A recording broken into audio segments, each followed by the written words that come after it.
In the era of muscle cars, manufacturers didn't play the safety card. They built real monsters, cars that had absolutely no place on the mass market. They were essentially race cars with license plates, machines that insurance companies literally refused to insure, and engines so powerful that even the engineers who built them thought they had gone too far. Today, I present to you the ranking of the 10 craziest, most insane, and most completely nuts muscle cars ever to roll off an assembly line. These aren't custom builds or custom models, but cars you could buy at a dealership, provided you had the means and the courage to drive them. So buckle up, because we're going on a journey through automotive history that will blow your mind. Number 10, 1970 Buick GSX Stage 1. Let's kick things off with a car that most people forget about when they're talking muscle cars, and that's a huge mistake. When you think Buick, you probably think of your grandpa's sedan, right? Well, in 1970, Buick decided to remind everyone that they could build a straight-up street fighter. The GSX Stage 1 was Buick's answer to everyone who'd been sleeping on them. Under that hood sat a 455 cubic inch V8 that made 360 horsepower, but here's the thing, and this is what makes this car so wild, that torque figure was 510 pounds to foot 510. That was more torque than a Hemi. More than a Boss 429. More than anything else you could buy in 1970. I remember talking to an old-timer at a swap meet years ago who'd ordered one of these brand new. He told me the salesman actually tried to talk him out of buying it. Can you imagine that? The dealership employee literally saying, "Sir, are you sure you want this car? It's a lot." That's how you know you're dealing with something special. Buick only built 678 of these things, and they came in two colors, Apollo White or Saturn Yellow. Both had bold graphics and a functional hood scoop that meant business. The Stage 1 package included a higher lift cam, revised heads, and a quadrajet carburetor. But here's what made it truly wild, that massive torque came on at just 2,800 RPM. This thing would rip your face off from a stoplight. Motor Trend tested one and hit 13.38 in the quarter mile. In 1970. From a Buick. The craziest part? Insurance companies were so freaked out by these cars that many wouldn't even write policies for them. Young guys would go to buy one and couldn't get insurance at any price. Buick built a monster so wild that the financial industry said, "Nope, we're out." Number 9, 1969 AMC SC Rambler. Now we're getting into the stuff most people don't know about, and that's where things get really interesting. AMC, American Motors Corporation, they were the scrappy underdog, the little guy trying to compete with the big three. And in 1969, they built something absolutely ridiculous. Picture this, AMC takes their compact Rambler, and I mean compact, this was basically an economy car, and they shoehorn a 390 cubic inch V8 into it. It's like stuffing a full-grown elephant into a phone booth. The whole thing was completely absurd, and AMC knew it. They actually marketed it as the A-bomb from Kenosha. I love this story because it shows what happens when engineers just say screw it and go for broke. The SC/Rambler was light, weighing in at just 3,160 pounds. With 315 horsepower on tap, that gave it a power-to-weight ratio that could embarrass cars costing twice as much. AMC built these in a red, white, and blue patriotic color scheme that was loud and proud. You had your choice, you could get it in bright frost white with red and blue stripes, or vice versa. There was no flying under the radar in one of these things. Here's where it gets wild, AMC's engineers specifically tuned the suspension to handle the massive weight transfer during hard launches. They knew people were going to beat on these cars, so they engineered them to take it. The rear springs were wound tight, the shocks were stiff, and the whole car was set up for one purpose, going fast in a straight line. A buddy of mine found one of these in a barn about 10 years ago. The old man who owned it told him he bought it new in '69, scared himself half to death the first time he floored it, and basically parked it after 6 months. It had 8,000 miles on it. 8,000. He said, "Son, that car's meaner than a junkyard dog. Treat it with respect." Only 1,512 were built, making it one of the rarest muscle cars out there. And because they were Ramblers, most people drove them into the ground or wrecked them. Finding one today is like finding a unicorn. Number 8, 1969 Dodge Dart GTS 440. The Dodge Dart GTS was already a serious performer with the 383, but some people, some absolutely crazy people, walked into Dodge dealerships in 1969 and ordered what's now known as the GTS 440. Here's the thing, this wasn't a factory package you could just check off on an order form. You had to special order it, and Dodge would build it for you under their central office production order program. That meant you were getting something truly special, truly wild, and truly dangerous. We're talking about a 375 horsepower, 440 cubic inch big block stuffed into a compact A-body platform. The Dart was never meant to handle this kind of power. The engine barely fit. Legend has it that mechanics had to remove the engine mounts and torsion bars just to change the spark plugs on one side. That's not a car, that's a commitment to insanity. The weight distribution was hilariously nose-heavy. You'd hit the gas, and the front end would squat down while the back end tried to climb into the sky. These things were wheeling monsters, popping the front wheels off the ground if you weren't careful. I knew a guy who drag raced one of these back in the day. He told me the first time he took it to the strip, people were laughing at it. "Look at that little Dart," they said. Then he ran a 12.40 at 110 miles per hour completely stock, and nobody was laughing anymore. They were checking their pockets to see if they had enough cash to cover their bets. The exact production numbers are fuzzy because these were special orders, but estimates put it somewhere around 600 cars. Maybe fewer. These were so rare that even in 1969, most people didn't know they existed. What makes this car truly wild is that Dodge had no business building it. It made no sense from an engineering standpoint, no sense from a safety standpoint, and probably no sense from a legal liability standpoint. But they built it anyway because someone wanted to go really, really fast, and Dodge said, "Yeah, we can do that."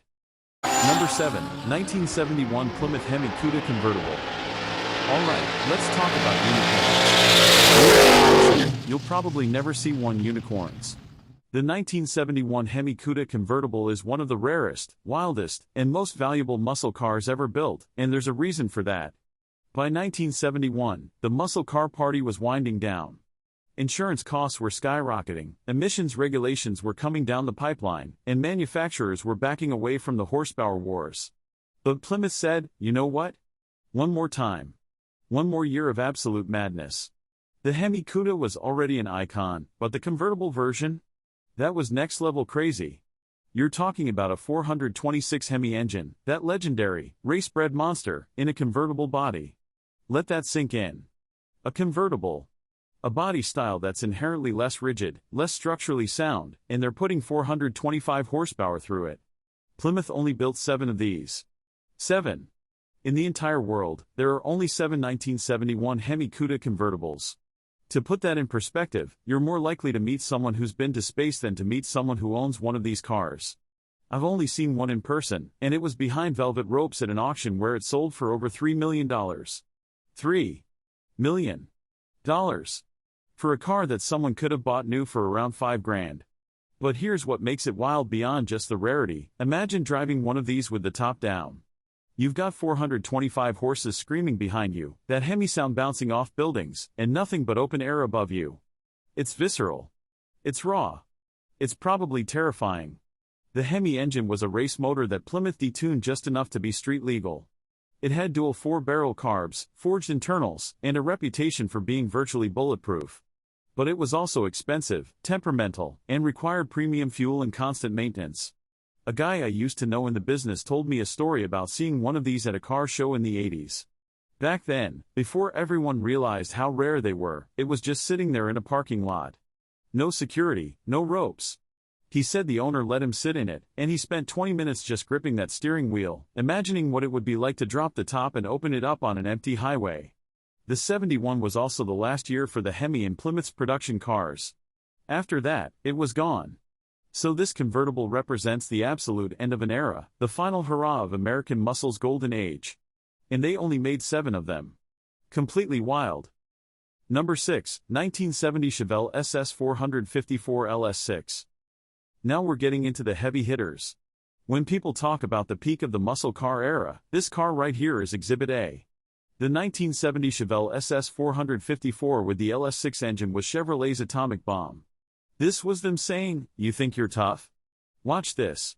The LS6 454 was rated at 450 horsepower and 500 pounds-to-foot of torque.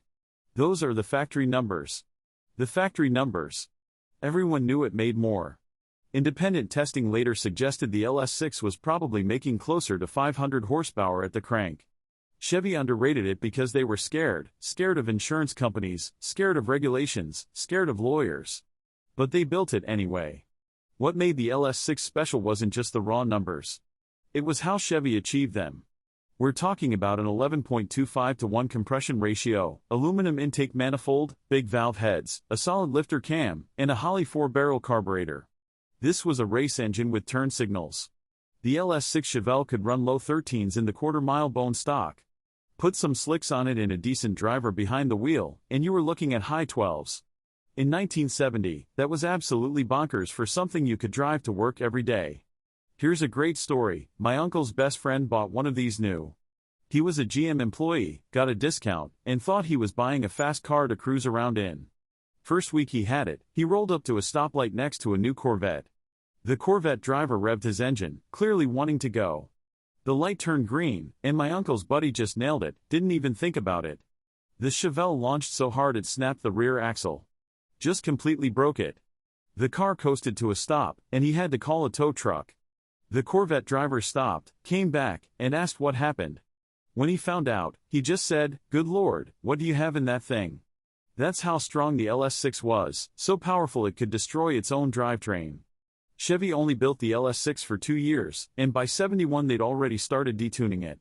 The 1970 model is the one you want, the full-strength, no compromises version. About 4,475 were built, and finding one today that hasn't been messed with is getting harder every year. This car represents the peak. After 1970, compression ratios started dropping, horsepower numbers started falling, and the muscle car era began its slide into history. The LS6 Chevelle was the high-water mark, the moment when American horsepower reached its absolute zenith before everything changed. Number 5, 1969 Yenko Camaro SC. Here's where we need to talk about what factory-built really means, because this is where it gets interesting. Don Yenko was a Chevrolet dealer in Pennsylvania, and he was also a racer. He looked at the Camaro in the late 60s and thought, "This is nice, but it could be so much more." So he worked out a deal with Chevrolet to build special high-performance versions through the central office production order system. The result was the Yenko Camaro SC, SC standing for supercar, and it was absolutely mental. Don would take a Camaro, yank out whatever engine it came with, and drop in a 427 cubic inch L72 big block, making a conservative 425 horsepower. Conservative, because again, everyone knew it made more.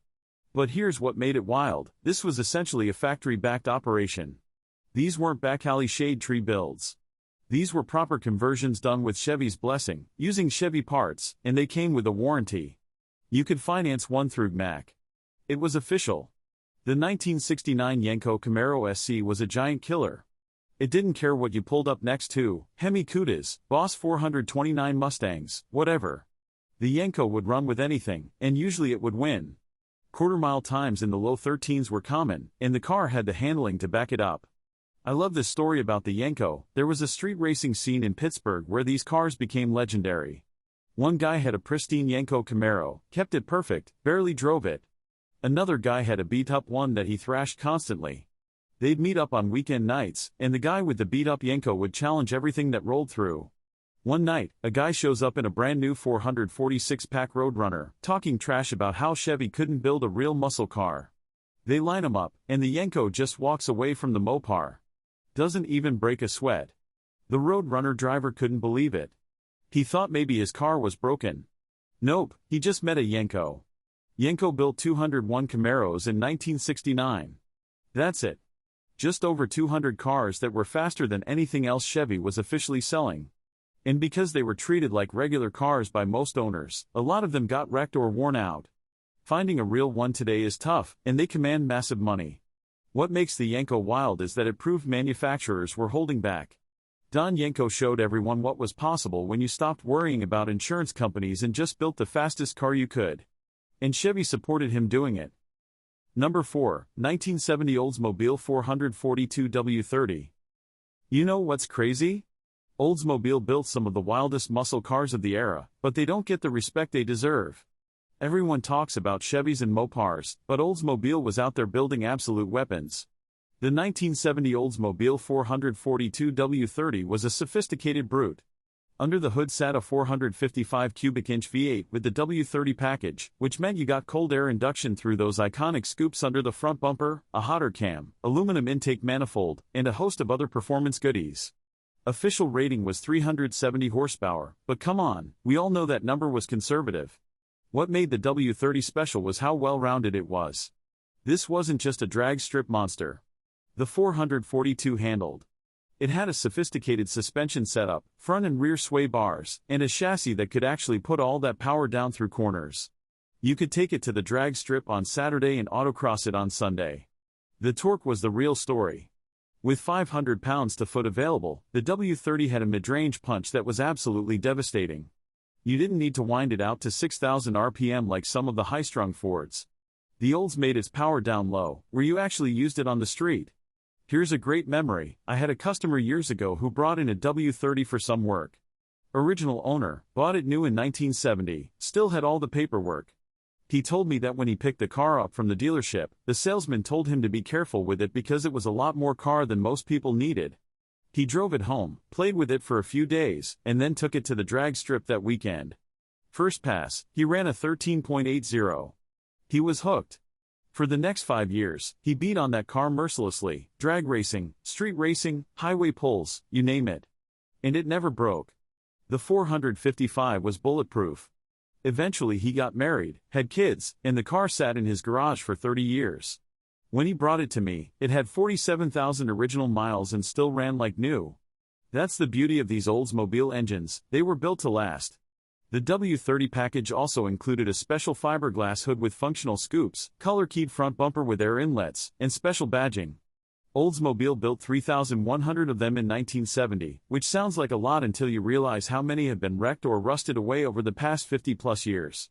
What makes this car truly wild is that Oldsmobile built it to prove a point. They wanted to show that you could have power and sophistication. You didn't have to choose between going fast and having a car that handled and rode well. The W30-442 was proof that American engineers could build a complete performance package when they really tried. Number 3, 1969 Pontiac GTO Judge Ram Air 4. Let me ask you something, and I want you to really think about this. What's the wildest factory muscle car you've ever seen in person? Drop your answer in the comments below, because I love hearing these stories. Was it one of the cars I'm talking about today? Something different? Let me know. Now, let's talk about the Judge. The Pontiac GTO was already the great one, the car that basically invented the muscle car segment. But in 1969, Pontiac decided that wasn't enough. They needed something wilder, something that would grab headlines and win races. Enter the Judge. The Judge was a GTO with attitude. It came in wild colors. Carousel red was basically orange, there was this eye-searing yellow, and it had graphics that screamed Judge down the side. It was loud, proud, and completely unapologetic. But the really wild version was the Ram Air 4. This was an option that took the Judge from very fast to absolutely insane. The Ram Air 4 400 cubic inch V8 was rated at 370 horsepower, but that was with a restrictive factory exhaust. Open it up, and you were looking at close to 400 horses. What made the Ram Air 4 special was how high it revved.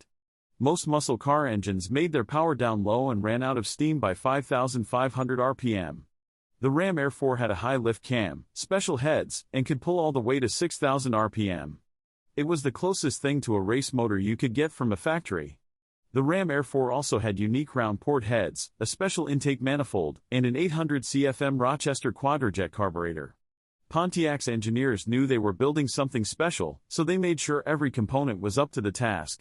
Here's where it gets really interesting. Pontiac only built 759 Judge Ram Air 4 cars in 1969. Less than 800 cars. And because they were marketed as performance machines, people bought them to go fast. That meant they got driven hard, raced, modified, and often destroyed. Survivors are incredibly rare. I remember going to a car auction about 15 years ago where a Judge Ram Air 4 crossed the block. It was numbers matching, original paint, and had 22,000 miles on it. The place went nuts. Bidding started at $50,000 and just kept climbing. It finally sold for over $100,000, and this was back when you could still buy regular GTOs for $20,000. The guy who bought it came over afterwards, and I asked him why he'd paid so much. He said, "Because I'll never get another chance. These cars are gone. They're all used up or locked away in collections. When one comes up for sale that's this clean, you pay whatever it takes." He was right. Values have more than doubled since then, and finding one that hasn't been modified or restored is nearly impossible. The Ram SRT Judge represents the peak of Pontiac's muscle car program, the moment when they were firing on all cylinders and building cars that could compete with anything on the planet. Number 2, 1969 Dodge Challenger Daytona Hemi. Okay, now we're in the territory of truly wild, because this car literally has a giant wing on the back and a nose cone on the front. The Daytona wasn't just wild, it was bizarre, purpose-built, and gloriously insane. NASCAR rules in 1969 required manufacturers to build a certain number of street versions of their race cars. So Dodge took the Charger, added an aerodynamic nose cone that stretched almost 2 feet out front, and bolted a massive wing on the back that stood nearly 2 feet high. The result looked like something from a science fiction movie. But here's the crazy part, it worked. The Daytona could hit 200 miles per hour, which was absolutely unheard of in 1969. On the street, it was just flat-out weird, but on the superspeedways, it was dominant. The wildest version was the Hemi model. You could get a Daytona with the 440, and that was plenty fast, but the Hemi version was on another level. The 426 Hemi made that glorious 425 horsepower, and with the Daytona's aerodynamic advantages, it would just keep pulling at high speeds where other cars ran out of breath. Dodge built 503 Daytonas to meet NASCAR's homologation requirements, and only 70 of them got the Hemi. 70. That makes it rarer than the Yenko, rarer than the Judge Ram SRT, and way more visible. You can't exactly hide a car with a 2-foot wing on the back. The funny thing is, dealers couldn't give these things away when they were new. People thought they looked too weird. That wing and nose cone were great for racing, but on the street, they were just odd. Dodge ended up discounting them heavily just to move them off dealer lots. I love this story. A guy in North Carolina bought one new in 1970. They were still trying to unload the 69s, and he got it for under $4,000 because it had been sitting on the lot for months. He drove it for a few years, then parked it in his barn because he couldn't find parts for it. Nobody wanted Daytona-specific pieces. Fast forward to the 1990s, and suddenly everyone realizes what these cars are. That same Daytona that nobody wanted in 1970 is now worth over $500,000 if it's a Hemi car. Maybe more, depending on condition and documentation. What makes the Daytona wild isn't just the rarity or the performance. It's the audacity. Dodge literally built a race car for the street, with all the weird aero bits intact, and sold it to regular people. Imagine pulling into a McDonald's drive-thru in a car with a wing that's taller than the roof. That's commitment to performance over common sense. The Daytona only lasted 1 year. Plymouth built a similar car called the Superbird in 1970, but the Daytona was the original, the first factory-built NASCAR homologation special with genuine race car aerodynamics. And with only 70 Hemi versions out there, it's one of the rarest and wildest muscle cars ever built. Number 1, 1970 Plymouth Hemi Cuda. And now, the wildest of them all. If I had to pick one car that represents the absolute peak of American muscle car madness, it's the 1970 Plymouth Hemi Cuda. The Cuda was Plymouth's answer to everyone. While other manufacturers were starting to back off, Plymouth doubled down. They took their compact E-body platform, shoehorned in the massive 426 Hemi, and created something that shouldn't exist but absolutely does. The Hemi Cuda made 425 horsepower and 490 pounds-to-foot of torque. That's with factory exhaust, factory air cleaner, and conservative tuning to make it streetable. Open it up, tune it properly, and you're talking about 500 plus horsepower without even trying.